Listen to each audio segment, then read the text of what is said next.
परमेश्वर अब ठिकै छ हाम्रो पहिलो डाइरेक्ट हिजो सर्वतिर आएको छ है। अब कुन चाहिँ हो कि अक्षर हो कि तिमी अब यसपालि नाचखेट गरेर मात्रै छोड्छौ कि यसैपालि भोग लागि हुन्छौ कि कि आफ्नो काटा दिन सक्छौ कि सक्दैनौ भन्नु त परमेश्वर अब दुई बाहिर चुप लाग्दैन ल। तिमी को हौ के हो त्यही त अब अन्य अर्काले सुनिया भरमा नाम भनेर आफूले भन तिम्रो पहिला आफ्नो नाम लिएर तिम्रो फटाफट एकछिन गुरुले सोध्दै हुनुहुन्छ हामी सुनौँ। दुःख पनि गर्नुपर्छ एकदम खुसी साथ हर्षका साथ हामी सबै हर्ष भएको छ बिन्द्रालाई।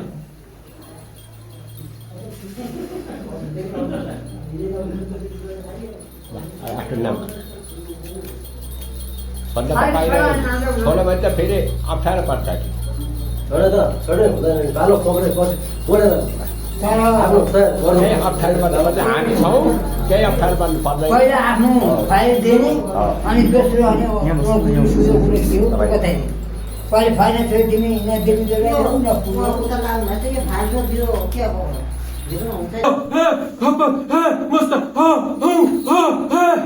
ल परमेश्वर खुसी लागेर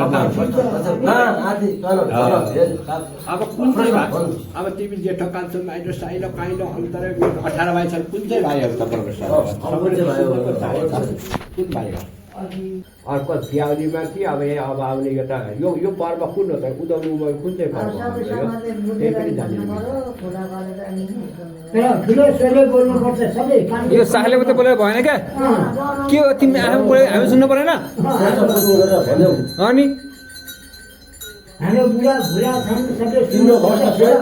मैले गरेको त्यो भनेको भन अनि प्रकारले भन्नु है अर्को भाषा दिन्छु ठिक छ। अनि अब आइन्दा यो ड्याङ्गालाई कुनै 18 ठाउँमा पार्ने आदि तर काहीँ जाँदा हिँड्दा टुल्दा आदि खाँदै तिमीले रक्षा गरेर हिँड्छौ कि काहीँ दुःख दिन्छ हो बालाडाँगरको जिम्मा त अरू कोही पनि हामी हुँदैनौँ यसको जिम्मा को लिन्छ अनि कुन भाइ भन्नु दुःख दिन्छ दिँदैन दुःख त दिन्छ नि आफ्नो जिम्मेवारी आफै हो आफ्नै जिम्मा लिन्छु बायाँ अङ्ग टक्क राखेर दाहिने अङ्ग मात्रै कमाउँछ फर्केर बायाँ अङ्ग टक्क राख्ने नचल्नु हल्लिनु हुँदैन दाहिने अङ्ग एकदम पुऱ्याउनु पर्छ कुल्ला छ भने होइन छ भने हामी अहिले फेरि अरू तान्त्रिक नै गर्छौँ देउले ठप्प राखेर दाहिने मात्रै कमाउँछ देउरे पो काम हो यता देउरे टप्प राख्यो जाने काम गर्ने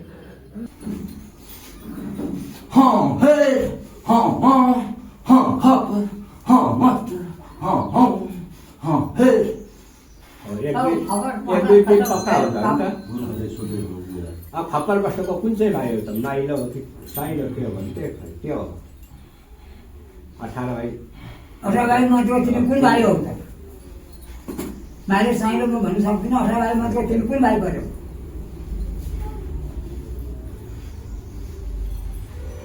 खोइ होइन नाति गर्न खोजी एकदम पड्कालेर भन्नुपर्छ खबरमा सतारो छ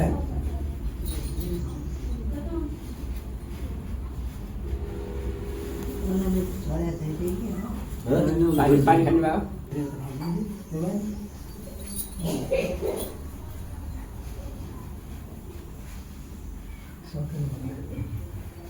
त्यसो भए तिमी यो पर्वमा भन्दैछु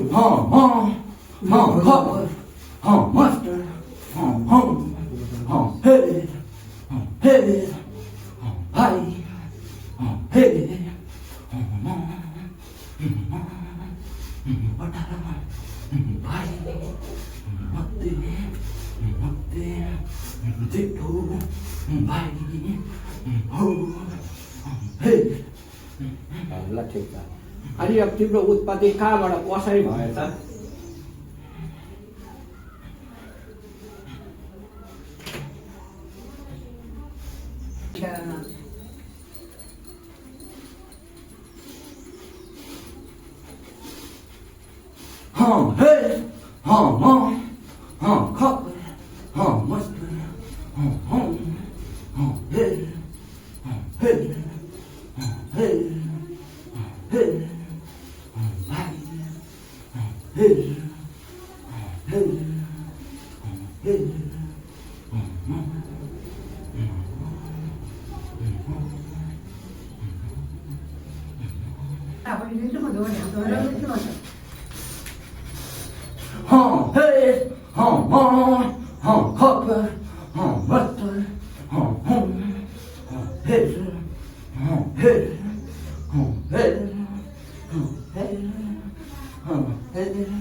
अलि पर्दाले भनिदिनु पर्यो सबको घर बसेको भालामा जातिर भयो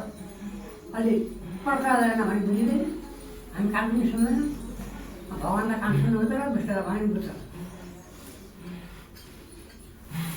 के भयो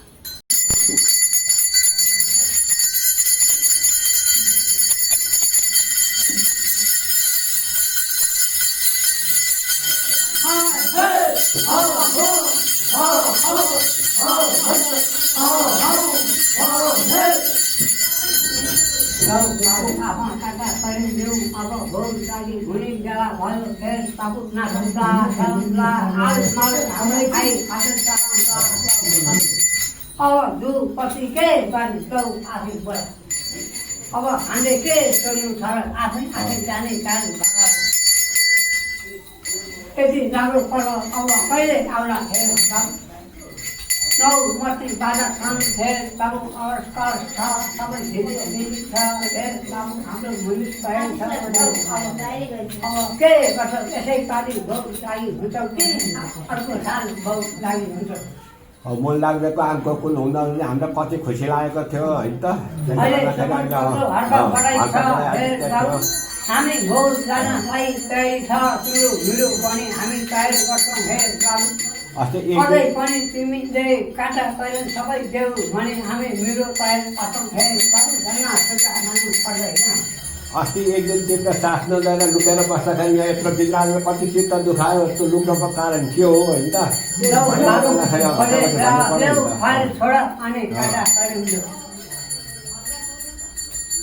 काँटा कहिले मिले तिम्रो धुउ बत्ती भरे हुन्छ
ल परमेश्वर अलिक भोग लाग्यो हुन्न भन्नुको कारण चाहिँ के हो त केमा दुःख पीडा भएर चित्त दुखाइ भएर तिमी भोग लाग्नु कि ड्याङ्ग्रेले गल्ती गर कि लापरवाही गर कि आदित्य गर कि अनि त्यो यो ड्याङ्ग्रेको आङबाट भोग लाग्यो हुन्न भन्नुको कारण चाहिँ के हो त परमेश्वर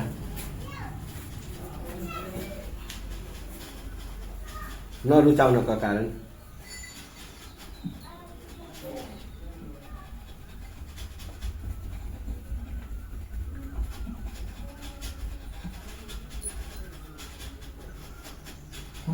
सबै राम्रो है छोड्दै छोड्दै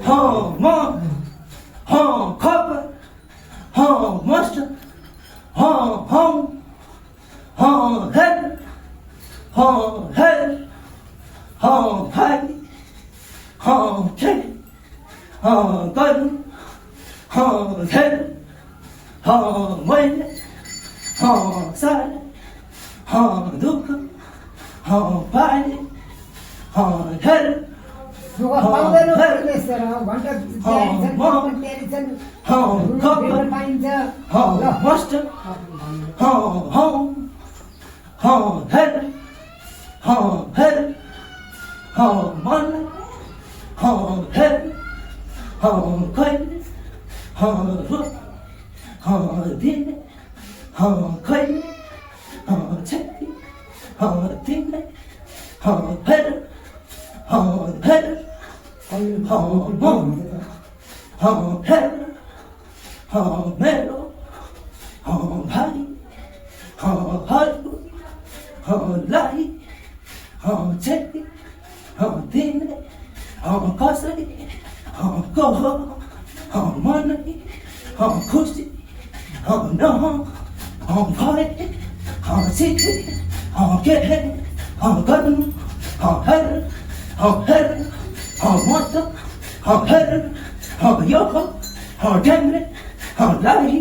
एउटा कुरो तपाईँ चित्त नबुझ्नुका कारण कुलमाया त शक्तिशाली हो त्यहाँ पनि 18 भाइ मध्येको जेठो भाइ अर्कनाथले रोकथोक गर्दाखेरि तिम्रो शक्ति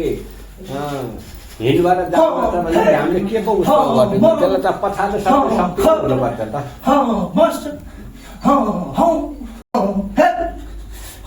आफ्नै वंशमा खुसी भरे पछि बाबु कस रिपो बस्नु बाबु मेरो गुरु हुँदा क्यारी म कस्तो भई हिँड्दै head, head, head. त्यस्तै हो भन्दाखेरि त्यस्तै हो अब त्यो सबै कुरा सम्झेर भन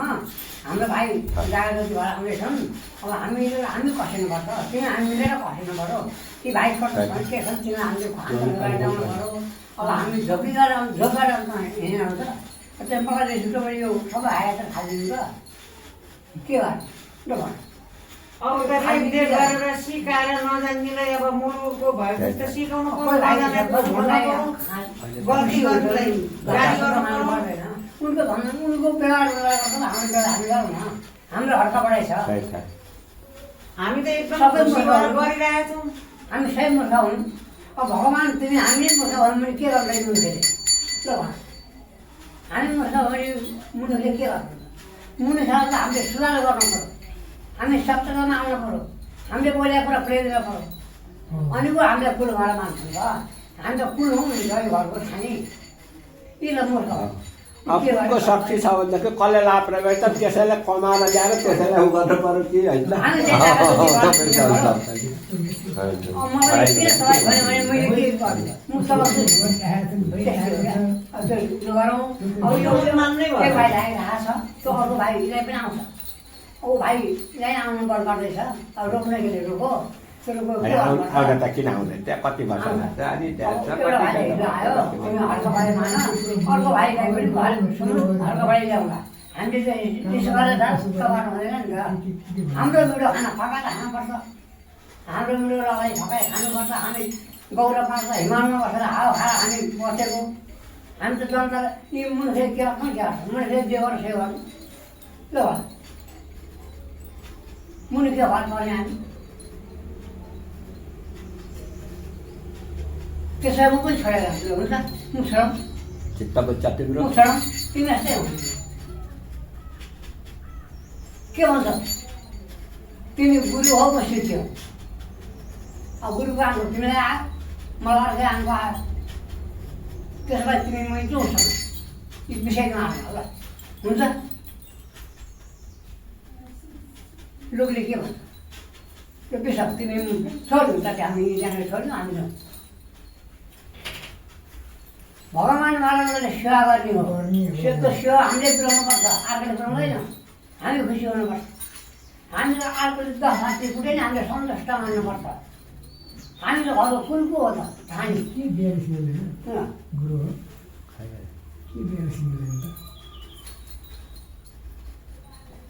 ल अब खुसी लाग्छ तिम्रो काँटा गरिदेऊ अब दिनुपर्छ अब भाइलाई पनि हामी फकाउनेछौँ भाइ पनि भोग लागि हुन्छ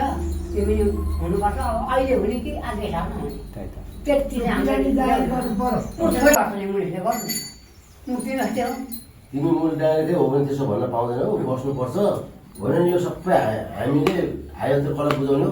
भनिदिनुपर्छ अब उसले हुनु भने कसले गर्नु हामी त के गर्नु हामी त मूल डाइरेक्ट दिएको अब भाग्ने यहाँ के भन्नु हामी पनि कुरो भयो प्राणको गयो शरीर गयो शक्ति त यहाँ छ भन्ने हाम्रो लागेको छ शक्ति नै छ नि आजसम्म किन हुँदैन नरहेछ रिसाउनु हुँदैन डाङ्ग्रीले रिसाउनु पाइँदैन कहिले पनि डाङ्ग्रीले के भन्छ कसो भन्छ जे पनि हुन्छ